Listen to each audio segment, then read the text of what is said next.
அனைவருக்கும் வணக்கம். Part time டீச்சர்ஸ்க்கான ட்ரான்ஸ்ஃபர் அப்ளிகேஷன் ஃபார்ம் மற்றும் மியூச்சுவல் அப்ளிகேஷன் ஃபார்ம் தற்போது எம்இசி வலைதளத்தில் எனேபிள் செய்யப்பட்டுள்ளது.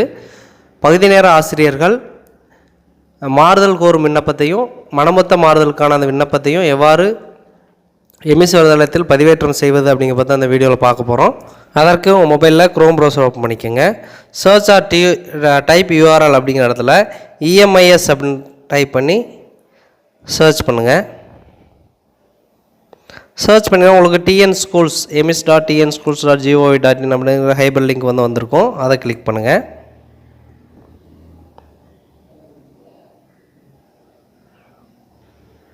கிளிக் பண்ணிங்கன்னா உங்களுக்கு இந்த மாதிரி யூசர் நேம் பாஸ்வேர்டு கேட்டு வந்திருக்கும். அதில் பார்ட் டைம் டீச்சர்ஸ் உங்களுடைய 8 டிஜிட் எம்இசி ஐடியை அந்த யூசர் நேம் அப்படிங்கிறத டைப் பண்ணுங்கள். பாஸ்வேர்டு அப்படிங்கிற இடத்துல உங்களுடைய மொபைலோட ஃபஸ்ட்டு 4 டிஜிட் அட்டு போட்டு உங்களுடைய பிறந்த வருடத்தை டைப் பண்ணி லாகின் பண்ணிக்கோங்க. இதே போல் யூசர் நேம் பாஸ்வேர்ட் டைப் பண்ணிவிட்டு லாகின் அப்படின்னு கொடுங்க. லாகின் கொடுத்தீங்கன்னா எம்இசி வெப்சைட்டில் லாகின் ஆகிட்டு இந்த மாதிரி ஹோம் பேஜ் வந்திருக்கும். அதில் ரைட் சைட் டாப் காணக்கூடிய 3 லைன்ஸ் டச் பண்ணுங்கள். இந்த மாதிரி மெனு பார் வந்திருக்கும். அதில் இரண்டாவது இருக்கக்கூடிய அட்மின் அப்படிங்கிற ட்ராப் டவுனை கிளிக் பண்ணுங்கள். கிளிக் பண்ணிங்கன்னா உங்களுக்கு ட்ரான்ஸ்ஃபர் அப்ளிகேஷன் ஃபார்ம் அப்படிங்கிறதுல transfer application form, pre select vacancies challenge, seniority challenge, mutual transfer application, unit transfer application open ஆகிருக்கும். அதில் நீங்கள் ட்ரான்ஸ்ஃபருக்கு அப்ளை பண்ணுறதுக்கு ட்ரான்ஸ்ஃபர் அப்ளிகேஷன் ஃபார்ம் அப்படிங்கிற ஃபஸ்ட்டாக இருக்கக்கூடிய அந்த ஆப்ஷனை கிளிக் பண்ணுங்கள். கிளிக் பண்ணிங்கன்னா உங்களுக்கு இந்த மாதிரி ட்ரான்ஸ்ஃபர் அப்ளிகேஷன் ஃபார்ம் ஓப்பன் ஆகிருக்கும். அதில் கலந்தாய்வு, தாங்கள் கலந்து கொள்ள இருக்கும் கலந்தாய்வுகளை தேர்வு செய்யவும் அப்படின்னு இருக்கும். அந்த ட்ராப் டவுனை கிளிக் பண்ணுங்கள். கிளிக் பண்ணிங்கன்னா உங்களுக்கு வித்தின் டிஸ்ட்ரிக்ட் வித்தின் ஸ்டேட் 2 கேட்கும். நீங்கள் மாவட்டத்துக்குள்ளேயும் மாவட்டம் விட்டு மாவட்டம் 2க்குமே அப்ளை பண்ணோம்னா இந்த 2 செக் பாக்ஸையும் கிளிக் பண்ணுங்கள். இல்லை நீங்கள் மாவட்டத்துக்குள்ளே மட்டும்தான் விண்ணப்பிக்கணும் அப்படின்னா வித்தின் டிஸ்ட்ரிக்டை மட்டும் செலக்ட் பண்ணிக்கோங்க. அடுத்து உங்களுடைய அடையாள எண், ஆசிரியர் பெயர், பாலினம், கைபேசி எண், தற்போது வகிக்கும் பதவியின் பெயர், எந்த பாடம் எடுப்பதற்காக நியமிக்கப்பட்டவர், பிறந்த நாள், தற்போது பணிபுரியும் பள்ளியின் யூடைஸ் நம்பர், பகுதி நேர பயிற்றுனர் முதலில் பணியில் சேர்ந்த நாள், இந்த டீட்டெயில்ஸ் எல்லாமே உங்களுக்கு எம்இஸ்லேருந்து ஃபெச் ஆகிருக்கும். தற்போது பணிபுரியும் பள்ளியின் பெயர், முகவரி, மாவட்டம், அஞ்சல் எண் மற்றும் பள்ளி நிர்வாகம், ஆசிரியரின் முகவரி இதெல்லாமே கொடுத்துருப்பாங்க. தற்போது பணிபுரியும் பள்ளியில் பணியேற்ற நாள் இதுவும் கொடுத்துருப்பாங்க. இந்த டீட்டெயில்ஸ் எல்லாம் கரெக்டாக இருக்குன்னு பாருங்கள்.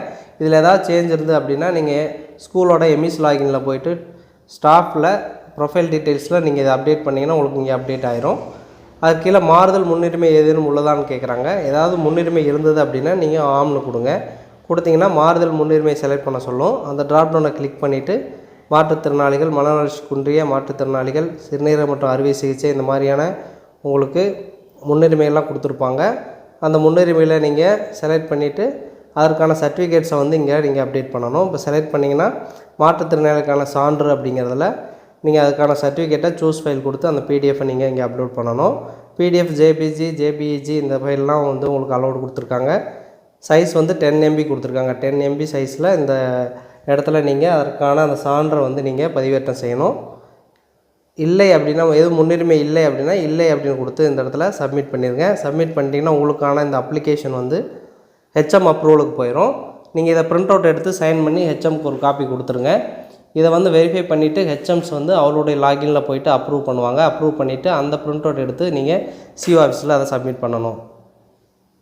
மியூச்சுவல் ட்ரான்ஸ்ஃபருக்கு அப்ளை பண்ணுறதுக்கு இதே போல் அட்மினில் போய்ட்டு மியூச்சுவல் ட்ரான்ஸ்ஃபர் அப்ளிகேஷனுங்கிறத கிளிக் பண்ணுங்கள். கிளிக் பண்ணிங்கன்னா மனமொத்த மாறுதல் விண்ணப்ப படிவம் அப்படின்னு ஓப்பன் ஆகிருக்கும். அதில் கலந்தாய்வு அப்படிங்கிறதுல தாங்கள் கலந்து கொள்ள இருக்கும் கலந்தாய்வுகளை தெரிவு செய்யணும்னு கொடுத்துருப்பாங்க. அந்த ட்ராப் டவுனை கிளிக் பண்ணுங்கள். கிளிக் பண்ணிங்கன்னா இதில் நீங்கள் ஏதோ ஒன்று தான் செலக்ட் பண்ண முடியும். ஒன்று வித்தின் டிஸ்ட்ரிக்ட் அல்லது வித்தின் ஸ்டேட்னு. நீங்கள் இந்த மியூச்சுவல் ட்ரான்ஸ்ஃபருக்கு ஒரே பதவிக்கு தான் நீங்கள் ட்ரான்ஸ்ஃபர் போட முடியும். அதாவது ஒர்க் எஜுகேஷன் சீவிங்னா இன்னொருத்தரும் ஒர்க் எஜுகேஷன் சீவிங்காக தான் இருக்கணும். வேறு கேட்டகரிக்கு நீங்கள் இந்த மியூச்சுவல் ட்ரான்ஸ்ஃபர் அப்ளை பண்ண முடியாது. இப்போ வித்தின் டிஸ்ட்ரிக்ட் அப்படின்னு கொடுங்க. கொடுத்தீங்கன்னா அதே போல் ஆசிரியர் பெயர், பாலினம் அந்த டீட்டெயில் எல்லாமே உங்களுக்கு ஃபெச் ஆகி வந்திருக்கும். லாஸ்ட்டாக பகுதி நேர பயிற்றுனராக முதல் பணியில் சேர்ந்த நாள் கேட்குறாங்க. தற்போது பணிபுரியும் பள்ளியில் பணியேற்ற நாள், மனமொத்த மாறுதல் தரும் ஆசிரியர் எம்இசி ஐடி கேட்குறாங்க. இந்த எம்இசி ஐடி அப்படிங்கிற இடத்துல நீங்கள் யார் உங்களுக்கு அந்த மியூச்சுவல் ட்ரான்ஸ்ஃபர் கொடுக்குறாங்களோ அவங்களுடைய எம்இசி ஐடி இந்த இடத்துல என்டர் பண்ணிவிட்டு கெட் டீட்டெயில்ஸ்னு கொடுத்திங்கன்னா அவங்க டீட்டெயில்ஸ்லாம் வரும். அதெல்லாம் சரியாக இருக்கா அப்படின்னு பார்த்துட்டு கீழே கூடிய சப்மிட் அப்படிங்கிறத கொடுத்துருங்க. கொடுத்திங்கன்னா உங்களுக்கான அந்த அப்ளிகேஷன் ஃபார்ம் வந்து சப்மிட் ஆயிரும். இதை வந்து நீங்கள் பிரிண்ட் அவுட் எடுத்து ஹெச்எம்கிட்ட கொடுங்க. ஹெச்எம் வந்து அதை அப்ரூவ் பண்ணிவிட்டு அந்த அப்ரூவ் பண்ண காப்பியை வந்து சிஓ ஆஃபீஸ்க்கு கொடுத்துடணும். ஸோ இதே போல் பார்ட் டைம் டீச்சர்ஸ் எம்இஸ் வலைதளத்தில் வந்து transfer form, mutual transfer form இது ரெண்டையும் பயன்படுத்தி மாறுதல் மற்றும் மனமொத்த மாறுதலுக்கு விண்ணப்பித்துக் கொள்ளலாம். நன்றி.